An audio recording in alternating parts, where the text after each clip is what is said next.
ទីមួយសូមបានជួបប្រសពគូប្រែងសំណប់ពីបុព្វេជាគូដោយធម៌អត់វិតវេ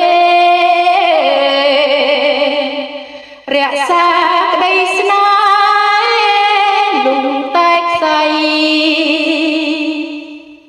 សូមបានស្វាមីភាពស្មើគ្នាកុំមានវេរាកើតទុក្ខភ័យ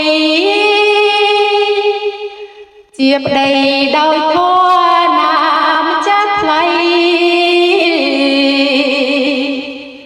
រួមលោកស្រីសូនសង្ខាទីពីរប្រសិនបើមានកូនសូមបានកូនប្រុសមុនអស្ចារ្យកូនឆ្លាតវាងវៃដោយប្រាជ្ញាជាកូនមេត្តាដល់ប្រណិតទីបីបើទៅសពទិសានាងខ្ញុំប្រាថ្នាជួបបណ្ឌិតជួបអ្នកពោលពាក្យសុចរិតជួបតែពួកមិត្តចិត្តមេត្តាកុំឲ្យខ្ញុំជួបពីលអប្រ័យកុំឲ្យយល់នៃមនុស្សមោសាសូមជួបតែល្អគ្រប់ប្រការនេះហើយប្រាថ្នានៃរូបខ្ញុំបបិទ្ធព្រះអង្គទ្រង់ជាម្ចាស់សូមទ្រង់ទទួលបាយទឹកខ្មុំ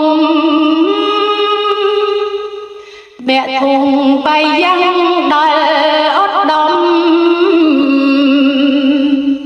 ដែលនាងខ្ញុំចង់រៀបរចនាសូមទ្រង់ទទួលដោយអនុគ្រោះត្រដោយញាតិមាសដល់ភ្លឺថ្លាតាមដោយទំនៀមខ្ញុំព្រះករុណាសូមទ្រង់មេត្តាប្រុងប្រណីបំណងដែលនាងខ្ញុំប្រាថ្នាទាំងបីប្រការពលថ្មីថ្មីសូមបានសម្រេចដោយប្របីបង្គំចិត្តស្រីដោយជ្រះថ្លាសូមអនុមោទនា